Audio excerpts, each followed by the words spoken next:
व्यास जी कथा कर रहे थे और कथा में कहने लगे कि अशोक वाटिका जब हनुमान जी पहुंचे तो उन्होंने अशोक वाटिका का दृश्य देखा। ऐसे फल लगे थे, ऐसे वृक्ष लगे थे, ऐसे वहां राक्षस थे, वहां पर जो वृक्ष थे उनमें जो पुष्प थे उनका वर्ण जो था वो श्वेत रंग का था। हनुमान जी का मंदिर था जहां कथा चल रही थी। तो जो हनुमान जी अधिकतर ऐसे ही मिलते हैं, हाथ में पर्वत और एक हाथ में गदा और एक पैर ऊपर को उठा हुआ, चोला चढ़ा, ऐसे ही हनुमान जी के ज्यादातर मंदिर हैं। तो उन हनुमान जी की आंखें मटकने लगी, ऐसे ऐसे करने लगे। श्रोताओं ने कहा अरे हनुमान जी के नेत्र घूम रहे हैं, शायद हनुमान जी कुछ कह रहे हैं। पुजारी जी बोले वो मेरी बात को प्रमाणित कर रहे हैं कि अशोक वाटिका के जो वृक्ष थे वहां पुष्प जो थे वो श्वेत थे। तो हनुमान जी की गदा नीचे आ गई। बोले नहीं नहीं, ये कुछ कुछ और कह रहे हैं। बोले नहीं नहीं, ये और प्रमाणित कर रहे हैं कि वो श्वेत ही थे। वो पर्वत नीचे धर दिया हनुमान जी ने। बोले अब तो ये पूर्ण प्रमाणित कर दिया कि मैं जो भी कथा सुना रहा हूं वो बिल्कुल सत्य। हनुमान जी प्रकट ही हो गए। बोले श्वेत नहीं थे वहां के पुष्प, मैं गया था, लाल वर्ण के पुष्प थे। व्यास जी बोले बाद में करेंगे, पहले से प्रणाम कर लो। हनुमान जी आ गए प्रत्यक्ष। व्यास जी ने प्रणाम किया, सब श्रोताओं ने प्रणाम किया। हनुमान जी बोले अब हमसे बात करो। व्यास जी बोले क्या बात है? बोले तुम क्यों कह रहे हो ये, मैं संकेत कर रहा हूं फिर भी तुम नहीं समझ रहे हो। श्वेत पुष्प नहीं थे, लाल पुष्प थे, लाल पुष्प। मैं गया था अशोक वाटिका, मुझे पता है। व्यास जी बोले देखो बुरा मत मानियो जय जय, लाखों वर्ष हो गए आपको गए हुए, थोड़ी तो बुद्धि है, भूल जाती है, विस्मृत हो गई होगी आपको। पुष्प तो लाल ही थे। हनुमान जी बोले बड़े हटीले व्यास हो भाई, मैं वहां गया हुआ व्यक्ति, वहां का दृष्टा व्यक्ति बोल रहा हूं कि श्वेत पुष्प थे, और तुम यहाँ अभी 10 15 20 25 30 साल पहले तुम्हारा जन्म हुआ है और तुम अभी कलिकाल के जीव, और तुमको पता है त्रेता में क्या देखा मैंने, बोल रहे हो कि श्वेत पुष्प थे। बोले नहीं, मैं तो अपनी गुरु आज्ञा से बोल रहा हूं, आचार्य आज्ञा से बोल रहा हूं, ग्रंथों में पढ़ करके बोल रहा हूं, पुष्प तो श्वेत ही थे। बोले सब झूठ बोल रहे हैं, मैंने देखा है लाल पुष्प थे। श्रोता बैठे बैठे आनंद ले रहे हैं, अब क्या होगा। बोले हम आपकी बात नहीं मानेंगे। तो हनुमान जी बोले तो हम भी तुम्हारी बात नहीं मानेंगे। बोले आप मत मानो, ये तो सब मानेंगे मेरी बात। हाँ भाई श्रोताओं बताओ, लाल पुष्प थे कि श्वेत पुष्प थे? सारे श्रोता बोले श्वेत पुष्प थे। हनुमान जी बोले मेरी गदा से डरो। हनुमान जी बोले कैसे मानोगे? बोले हम तो तब मानेंगे जब अशोक वाटिका में और जो था वो आके यहां प्रमाण दे। हनुमान जी बोले अशोक वाटिका का प्रमाण तो केवल सीता जी दे सकती हैं। हाँ तो वही तो प्रार्थना कर रहे हैं, उनको भी बुला लो। और व्यास जी श्रोताओं से कह रहे हैं इसी जिद पे रहना कि पुष्प जो थे वो श्वेत ही थे। हनुमान जी बोले अभी रुको, अभी आता हूं। तुरंत साकेत पहुंच गए। राम जी सीता जी सब पूरा राम दरबार बैठा था। आइए आइए हनुमंत लाल, क्या समाचार लेके आए? बोले कि एक जंग छिड़ गई है नीचे, व्यास जी में और मुझ में जंग छिड़ गई है। बोले काय बात की जंग? बोले वो कह रहे हैं कि अशोक वाटिका के पुष्प जो थे वो श्वेत थे, और माँ आपको तो पता है, आप तो वहां रही, मैं भी आया था, वहां के पुष्प लाल थे। माँ, अब हनुमान जी उनसे पूछ नहीं रहे, कह रहे हैं सीधे आप चलो और माँ व्यास जी को प्रमाणित दे दो। वो मुझे झूठा ठहरा रहे हैं, और वो सारे श्रोता भी मुझको झूठा ठहरा रहे हैं। सीता जी बोली अब हम सौभाग्यवती नारी हैं, अकेली तो नहीं जाएंगी, अकेली थोड़ी जाती हैं कहीं भी, राम जी से पहले आज्ञा ले लो, राम जी जाएंगे तो हम जाएंगे। हनुमान जी गए, राम जी के चरण पकड़ लिए, दबान लगे। बोले क्या बात है? बोले थोड़ी देर के लिए हमको अपॉइंटमेंट दे दो एक, आप थोड़ी देर के लिए पृथ्वी पर चलो। बोले क्यों? पूरा बात बताया ऐसे। अरे तुम कथा में तुम्हारा विवाद हो गया, उसके लिए तुम हमको लेके जाओगे? आपको नहीं पता, बहुत बड़ी बात है, आप तो साकेत में रहते हैं, मैं पृथ्वी पर रहता हूं, कथाओं में ही मेरा जीवन जाता है, और वहां कथा में वो मुझे ही ठहरा रहे हैं गलत, मैं किस मुंह से वहां जाऊं और जाके चोला चढ़वाऊं फिर से? आप चलो।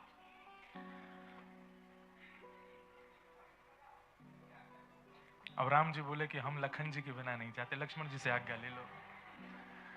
हनुमान जी लक्ष्मण जी के पास गए। लखन भैया आप तो देखो, तुम सब जगह ले जाने की मत कहा करो, हैं ये कोई बात है? आप तुम्हारी छोटी सी बात के लिए हम प्रभु को नीचे लेके जाएंगे?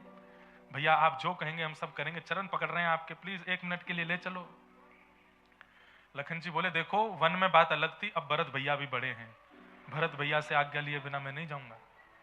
भरत भैया के पांव पूजे, भरत भैया को मनाया। भरत भैया बोले शत्रुघ्न जी हम सबके छोटे हैं, मैं तो नंदीग्राम चला गया था 14 वर्ष के लिए, भैया वन में चले गए थे, लक्ष्मण जी भी वन में चले गए थे, अयोध्या में तो यही थे, तो जब से हम लोग लौट करके आए हैं तब से इन्हीं की चलती है, शत्रुघ्न जी जब तक नहीं बोलेंगे तब तक कोई नहीं जाएगा।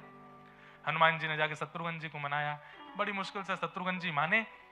लेके आना था सीता जी को, पर कथा में श्रोता और वक्ता प्रतीक्षा कर रहे हैं। देखते ही देखते शत्रुघ्न जी, भरत जी, लक्ष्मण जी, राम जी, सिया जी, संपूर्ण अयोध्यावासी वहीं प्रकट हो गए। व्यास जी ने सब श्रोताओं को इशारा किया, बोले देखो कथा का फल मिला, ठाकुर जी प्रकट हुए, दर्शन करो, प्रणाम करो सब। आरती उतारी गई, महाआरती हुई महाराज। लाखों की तादाद में लोगों ने राम जी के दर्शन किए। कोई कुछ पवाने लगा, कोई अपने घर से मटरी बना के लाया, लड्डू बना के लाया, पेड़ा बना के लाया। हनुमान जी बोले ये सब क्या कर रहे हो, जिसके लिए आए हैं वो करो। अरे ठाकुर जी इसलिए नहीं आए हैं, ठाकुर जी प्रमाण देने आए हैं। व्यास जी बोले पहले हमको अपने काम करने तो बाद ठाकुर जी बार बार थोड़ी आएंगे, बड़ी मुश्किल से मिले, चरण वरण धो धा के चरणामृत पी लिया, सब बिल्कुल आनंदित हो गए। व्यास जी दोबारा से व्यासपीठ पे बैठे, श्रोता सब अपने स्थान पे बैठे। हनुमान जी बोले अब प्रमाणित करो। तो व्यास जी ने कहा सियाजू, हम ये निवेदन कर रहे थे कि पुष्प वाटिका के जो अशोक वाटिका के जो पुष्प थे वो श्वेत वर्ण के थे लंका में, पर हनुमान जी लड़ रहे हैं कि वो रक्त वर्ण के थे। अब आप प्रमाणित कर दीजिए वहां के पुष्प कैसे थे। हनुमान जी हंसने लगे, मेरे पक्ष में ही जाएगी बात तो।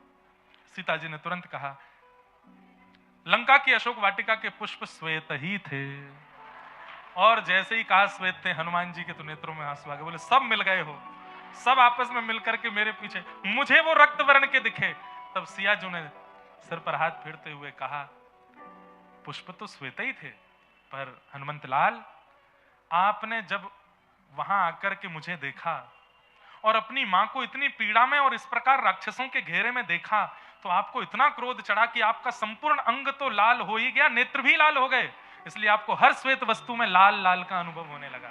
इसलिए गलत आप भी नहीं हो, आपको लाल पुष्प इसलिए दिखे क्योंकि आप बहुत क्रोध में थे, पर वास्तविकता पुष्प तो श्वेत ही थे।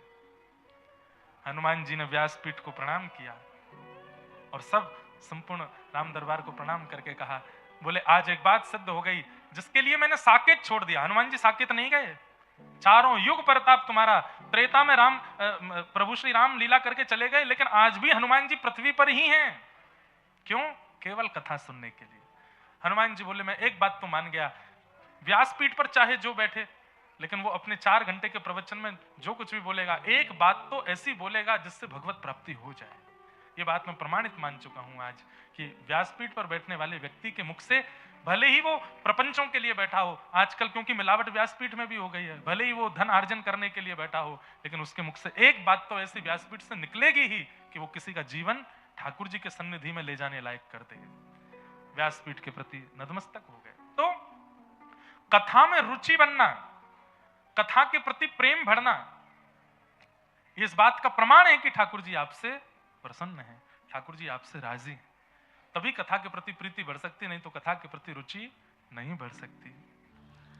जन्माद्यस्य यतोऽन्वयादि तरतः, जो प्रभु जन्म मृत्यु आदि के जो क्रम हम मानवों के हैं, उनके जो हेतु हैं, जिनसे ये जन्म मृत्यु आदि के क्रम प्रकट होते हैं और जो इनसे सर्वथा परे हैं, ऐसे परमात्मा। चार्थे स्वविज्ञ स्वराट, जो अविज्ञ हैं, अनविज्ञ नहीं है, सब जानते हैं कौन किस भावना में है, कौन कैसा है, किसके साथ क्या चल रहा है, किसके जीवन में कैसी व्यवस्था अवस्था है, जो सब जानते हैं, सब कुछ पता है उन्हें। तुम जानत सब अंतर्यामी, उन्हें सब पता है। पूज्य पिताजी महाराज भी अपनी कथा में इस बात को कहते हैं, और भी संतजन इस बात को कहते हैं कि ठाकुर जी को बताना नहीं होता कि हमारे जीवन में ये चल रहा है। नाथ, अब लोग काली माता के दर्शन करने जाते हैं, 90% लोग वहां अपनी अवस्था बता करके आते हैं कि हे मैया हमारे जीवन में ये चल रहा है। उन्हें पता है, उन्हें सब पता है, वे सब जानते हैं। अरे आपके जीवन के रचनाकार ही वही हैं, ठाकुर जी ने ही संरचना की है आपके संपूर्ण जीवन की, उन्हें सब पता है। मैं कथा में कहा करता हूं कि प्रेम में बताया नहीं जाता, प्रेम में अपनी अवस्था व्यवस्था बताई नहीं जाती, छुपाया जाता है। हम कष्ट में हैं, पीड़ा में हैं, रुदन में हैं, किसी भी प्रकार की विपत्ति में हैं, यह भी छुपाया जाता है ठाकुर जी से, उनको बताया नहीं जाता।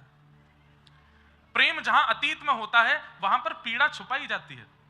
मां अगर बहुत पीड़ा में है और पता चला कि बेटा हफ्ते भर बाहर से आया है, तो उस दिन मां की यही भावना रहती है मैं कैसे भी ठीक हो जाऊं, उसको पता ना चले कि मैं बीमार हूं, क्यों? चिंता करेगा। पत्नी की भी यही भावना रहती है कि मेरे पति को पता ना चले कि मैं दुखी हूं। पिता की भी यही भावना रहती है, बच्चों को पता ना चले कि मैं कष्ट में हूं, क्यों? चिंता करेंगे। तो फिर ठाकुर जी के प्रति